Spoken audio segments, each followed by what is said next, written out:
observado ao longo dos anos uma grande evolução nesse quesito, que nós chamamos agora de educação financeira.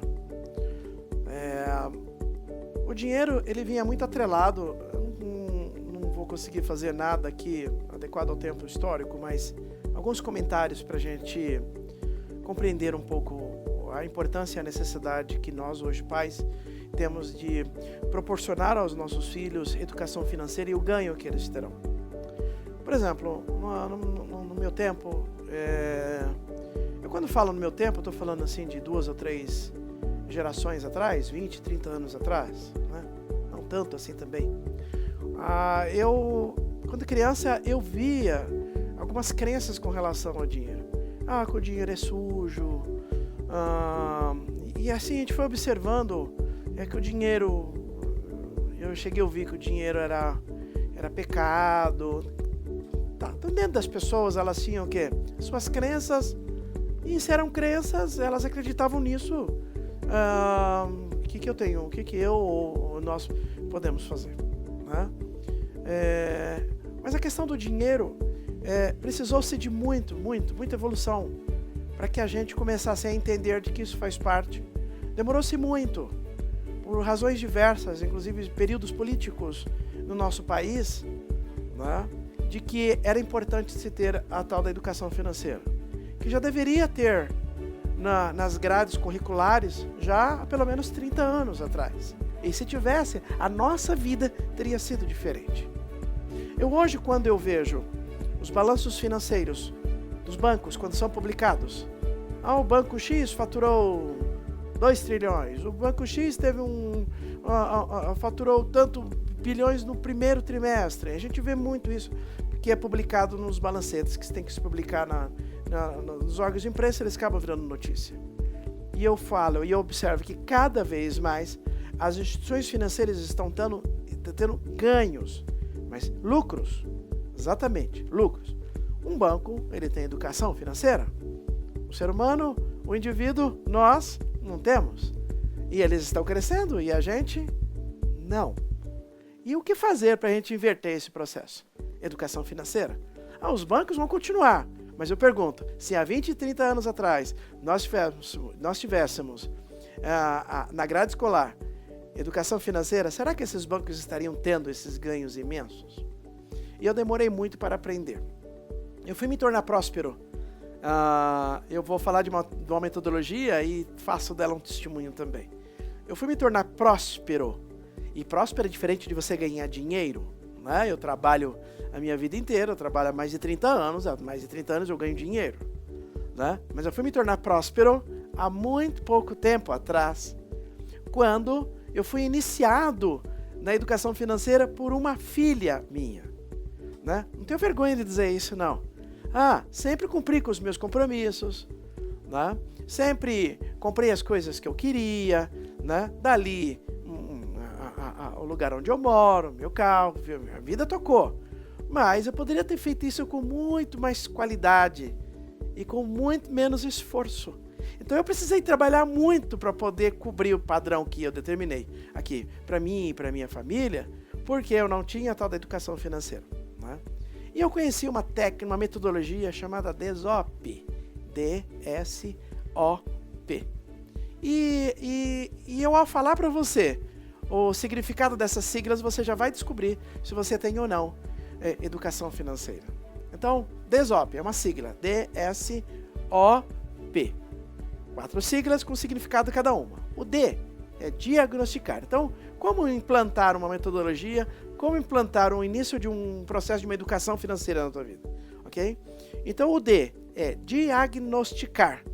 Então é você saber quanto que é, para onde está saindo o seu dinheiro, é você fazer lá uma lista diária e anotar onde é que eu gastei, quanto foi, de que forma que eu comprei, se foi com dinheiro, se foi com cartão, né? Você faz um diagnóstico.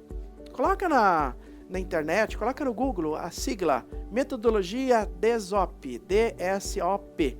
E você vai ter N formatos e orientação que vai te ajudar ainda mais. Mas é uma boa dica isso, tá bem? Serviu para mim. E da partir dela eu comecei a prosperar. E isso faz toda a diferença na nossa vida. E de verdade. Então o D é diagnosticar. Então, o que eu fiz? Eu fiz um diagnóstico da minha situação financeira. Para onde estava indo o meu dinheiro? De que forma que eu estava gastando o meu dinheiro? Né?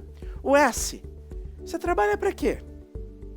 Por que você trabalha? Tem uma pergunta de coach que eu utilizo. Por que e para que você trabalha? Né? Então eu fiz essa pergunta. Tá, eu trabalho para quê? Né? Eu trabalho para poder realizar os meus sonhos. Então o sonho entra nessa metodologia. Então o D é diagnosticar, o S é de sonhar. Qual é o sonho que eu tenho?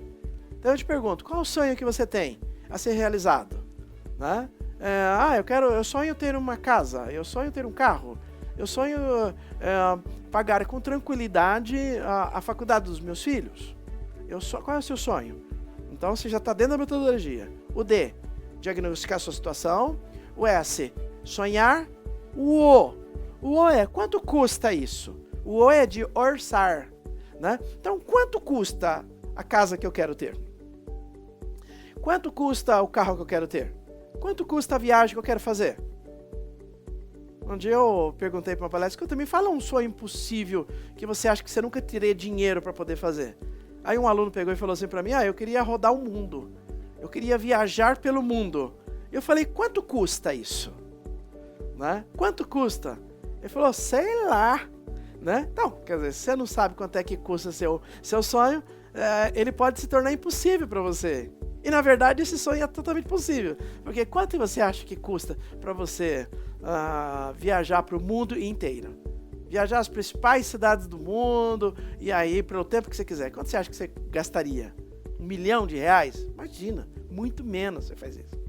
Hoje com cerca de 50, 60 mil reais, você faz essa viagem. Você roda o mundo, se você quiser. Com um pouquinho mais de conforto, 100 mil reais. Então, quanto tempo você precisa para poder... Só estou dando um exemplo aqui, né? Quanto tempo você precisa para poder disponibilizar 100 mil reais? Então, já não é um sonho impossível. Uns demoram 1 ano, outros demora 2 anos, outros demora 3 anos. Outros falam, eu vou precisar de 10 anos para juntar 100 mil reais. Então, beleza, daqui a 10 anos você começa a viajar. Mas isso precisa entrar no seu sonho. Então, diagnóstico, voltando. Diagnóstico a situação. D. S, DESOP, né? D, S, sonhar. Você já tem seu sonho. O orçar, quanto custa o seu sonho. E agora você vai ter a prova se você é ou não uma pessoa com educação financeira. E o significado do P, qual que é? Então eu ouço assim dos meus alunos com uma certa frequência e estou ouvindo você falar, o P é de planejar. O P é de...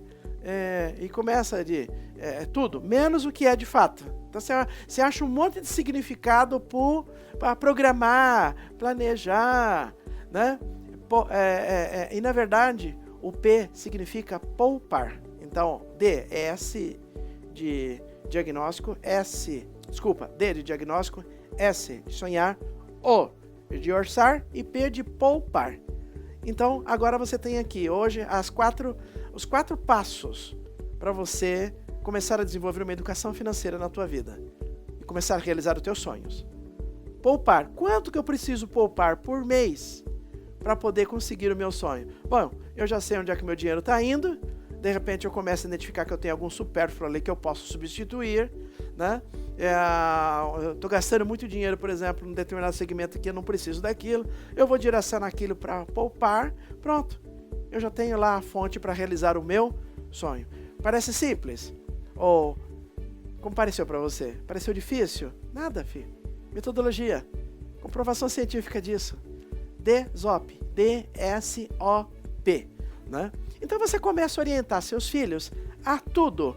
Fazer diagnóstico da situação, sonhar. Qual é o teu sonho? Né? Quanto é que custa? Ótimo, filho. Você vai poupar quanto? E você vai colocando essa cultura no teu filho. Né? De que para ele conseguir o que ele precisa praticar uma coisa chamada poupar. Ele precisa. Agora não precisa guardar dinheiro para me dar. Guardar dinheiro. Mas guardar dinheiro para quê? Esse guardar dinheiro tem que estar relacionado ao seu sonho. Eu vou guardar dinheiro, preciso guardar dinheiro. Tem que falar, eu ouço muito disso. Não, eu sou um poupador. Tudo bem, filho, mas você precisa viver também. Só poupar. Tem cara que fica doido. Tem cara que faz uma reserva para a vida, o cara fica doido quando começa a usar a reserva. Mas para que serve aquilo? Para que você trabalha? Qual o prazer que você vai embutir isso? Quando fala de educação, é você aliar as necessidades, mas também colocar sonhos, é colocar prazer, colocar alegria, realizações, né? E você ser feliz. Como efeito disso tudo, promover elementos de situações de felicidade, né? E não só de felicidade, de cultura. Nosso tempo mudou, né? Nosso tempo mudou. Hoje, a sociedade, ela está cada vez mais rápida. Eu tiro por base as crianças. Eu, por exemplo, eu quando me casei, eu queria muito ir para Porto Seguro, fazer lua de mel. Porto Seguro. Mas o dinheiro não dava. A grana não dava. Aí eu fui para Poços de Caldas mesmo, mais perto. Fui de ônibus, né? Hoje a gente vê crianças terminando o fundamental e indo para Porto Seguro. Mas assim, é do nada. Um mês antes a escola, olha, quem quiser para Porto Seguro paga tanto? Não. Tem lá a comissão de formatura que vai fazendo um pouquinho por mês, colocou dentro do sonho, cria expectativas. A escola usa isso até, a criança também pesquisa, aumenta o nicho de cultura dela. Portanto, essa viagem passou a ser uma viagem cultural. Foi para Porto Seguro. Uma mera coincidência, eu rodo esse Brasil inteiro, eu nunca fui passear em Porto Seguro. Já fui o Brasil inteiro, não fui para Porto Seguro. Mas era meu sonho quando eu fui me casar, ir para Porto Seguro, né? Meu filho terminou o ensino médio, a comissão de formatura organizou por 2 anos, eles pagaram uma viagem para Cancún. Foi possível porque pouparam. Passaram 9 dias em Cancún, né? Agregou cultura nisso tudo. Se divertiram também, mas também passa tudo muito rápido, né? Cheguei pro meu filho, quando meu filho chegou de viagem, perguntei para ele, e aí, cara, como é que foi em Cancún? Sabe o que ele me respondeu? Legal. E aí eu insisti um pouco mais, como é que foram as baladas, deu tudo certo? Sabe o que ele me respondeu? Normal. Então hoje o que está acontecendo? O nível de saciedade está cada vez menor. E se você não se planejar, você jamais vai conseguir realizar sonho algum. Jamais você vai conseguir. E aí você vai ficar o quê? Um frustrado na vida? Trabalhando a vida inteira frustrado? Agora, se você pega e coloca educação financeira, você vai fazer o que você quiser. Vamos lá? Diagnosticando a sua situação financeira. 30 dias. Colocando sonhos. Vendo quanto custa. E poupando para que você realize. Agora, por favor, tá? Educação financeira sempre a partir dos 9, 10 anos de idade. Quando a criança começa a entender o que é aritmética. Se ela não sabe o que é isso, não tem conceito nenhum. Tem pai que chega pra mim e fala, meu filho de 3 anos ele já poupa, ele já guarda pra poupança. Pra quê, mãe? Pensa nisso. Vai dar tudo certo. Eu posso te ajudar. Educação financeira. Uma das metodologias eu passei. Tem outras, mas essa funciona. Metodologia financeira DESOP. D-S-O-P. Participando do programa de educação financeira do seu filho. Tua educação financeira. A nossa educação financeira. Essa técnica, essa metodologia, ela mudou minha vida financeira. Desenvolver pessoas foi a minha missão ao criar o projeto Paternidade Responsável. E ser um instrumento de comunicação por meio de palestras, livros, cursos e artigos publicados. Auxiliar o ser humano a traçar e rever os seus objetivos para uma conquista. Para a conquista no campo pessoal, profissional e em seus relacionamentos. Vai dar certo. Acredite.